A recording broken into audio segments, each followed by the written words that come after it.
Are you on the lookout for a mobile MMO that's actually worth your time? Then go check out our MMO by Mobile channel and see if anything there interests you. It's been a long week. I recorded more air, which is a chore with all of the disconnects. I posted my updated thoughts on Kurtzpell. I managed to get through Pagan Online, and I begun the long, arduous Lost Ark download. But with the end of the week comes another weekly bite of MMORPG news video, and this week, we got a ton to talk about. So if you haven't already, sit back, take a breather, and prepare for some good, some bad, and some worse.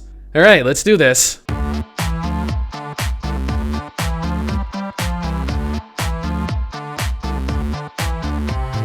Hot off the success of their recent rebuild update, the team behind Tree of Savior released their next update that introduced 11 new zones, an increased level cap up to level 420, and most importantly, 4 additional classes. Honestly, I don't really see the need for such extravagant numbers like level 420, really?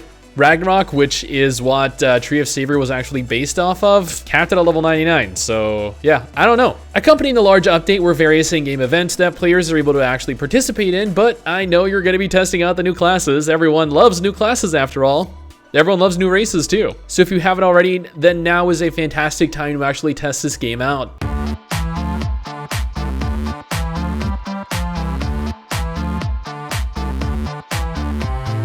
Age of Conan just turned 11 this month. Yes, 11 whole years this game has been online. With another year gone by comes another anniversary celebration. The event provides players with a new mount and pet as one of the daily login rewards that ends on May 30th. Making a return are the Acaronian Soul and Shadows of the Past quests that provide rewards upon completion. While Age of Conan itself is still pretty much void of any and all updates, it's nice to come back and enjoy the game every so often.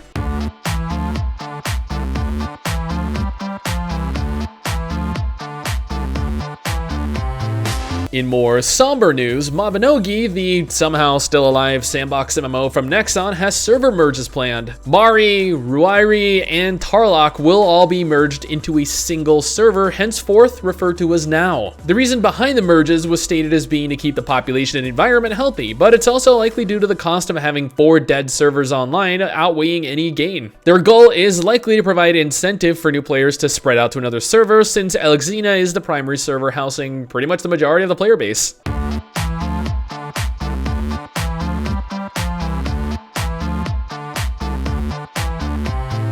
I feel like we should have like a monthly segment just solely dedicated to Rift. Gamigo have taken every opportunity to milk the game as much as possible while simultaneously destroying what remains of it. While server merges aren't necessarily a bad thing, as they do help dead servers come alive, bringing the remnants of dead servers together, the reality of it is that the game is so dead that they are trying to group everyone together to cut costs for as long as possible before shuttering the doors to everyone. Rift in question is having several of its servers merged together in an effort to combat this, and the PvP server is being removed altogether. Granted, the open world PvP server was essentially pointless because no one really participated in open world PvP in Rift. It's still a shame to see it go the way of Terra's PvP servers for pretty much the exact same reason as Terra's PvP servers.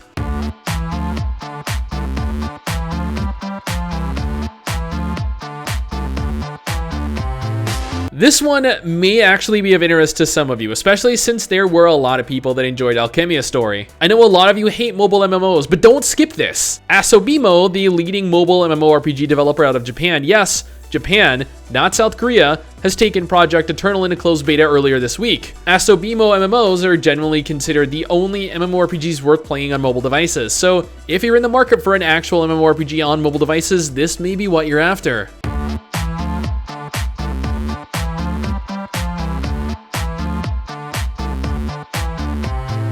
Now for news that could break the entire MMO genre, at least for a few months. Blizz announced that World of Warcraft Classic will be launching on August 27th.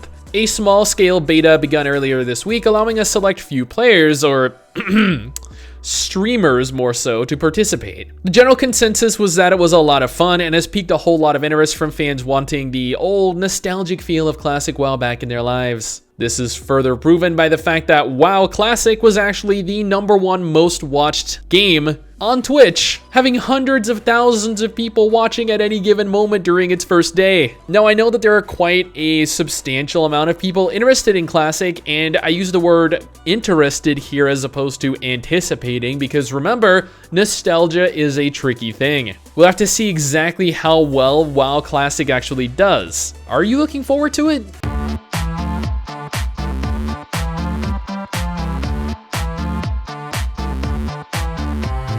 Lost Ark's Russian publisher has just announced the release of their Founders Packs. While various items listed were Russian, a language that I am unable to understand, it is worth noting that the game will continue to release as a free-to-play MMORPG at an undisclosed date. No ETA is given on either the game's release or when the closed beta will take place, but purchasing a Founders Pack will ensure you access to the closed beta whenever it does eventually happen. Still no word on a Western release though, but you know, eventually, maybe.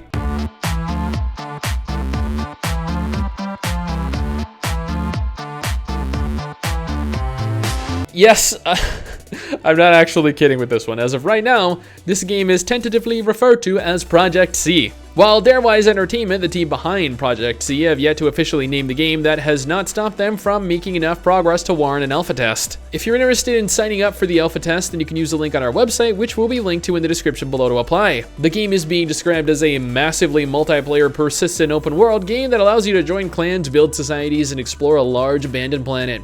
That's my kind of game.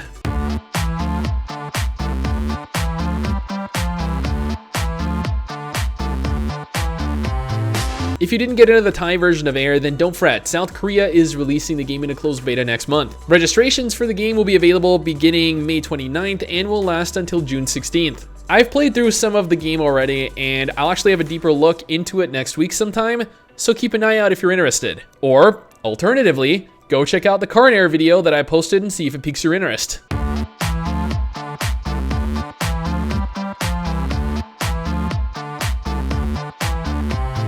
Mad World, an MMO that I am ridiculously hyped about. I am highly anticipating this game. It just finished its first alpha test, but is already moving along with its second alpha, accepting applications between the 22nd and 27th of May. Do note that the game is still under an NDA, so, you know, even if you make it in, you won't be allowed to share anything. That is the main reason why I have neglected to submit an application, because, you know, when I record the game, I want it to be a first impression.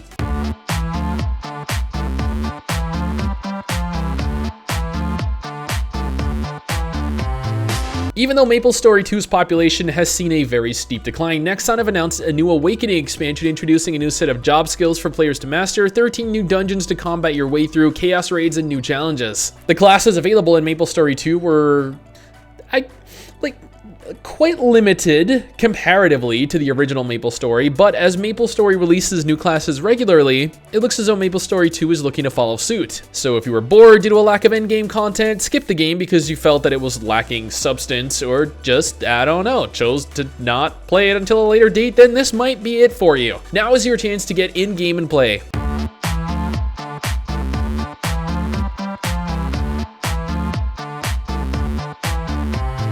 World of Kings, the upcoming mobile MMORPG, will be going into open beta at the end of this month. It's a mobile MMORPG, so I don't really need to elaborate on it any further than that, but suffice it to say, I'll definitely be covering it on my mobile channel, so if you're interested on how it fares as an MMO, stop by and take a look.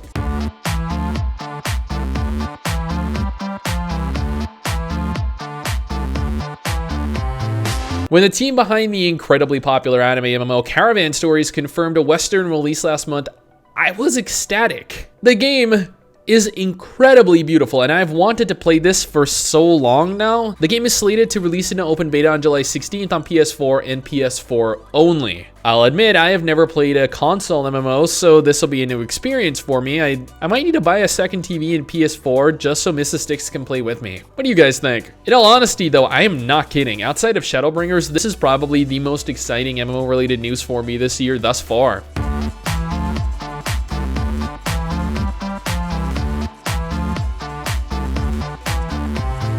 This is a two-parter. Lineage 2 has an update that adds new raid weapons, armor, and a brand new boss to the game. NCSoft have also stated that they're overhauling the entire 1-85 leveling experience so that it's completable within a 48-hour window. Additionally, and possibly the most disconcerting feature added, is the automatic hunting system. A feature that will automate various parts of the game, such as auto consumables, auto looting, and monster targeting, to name a few. Yeah, does this not seem eerily reminiscent of a mobile MMO perchance? But I digress. Lineage 2 Classic has the Secret of the Empire update that adds various raids, S-grade armor, weapons, and more on the way.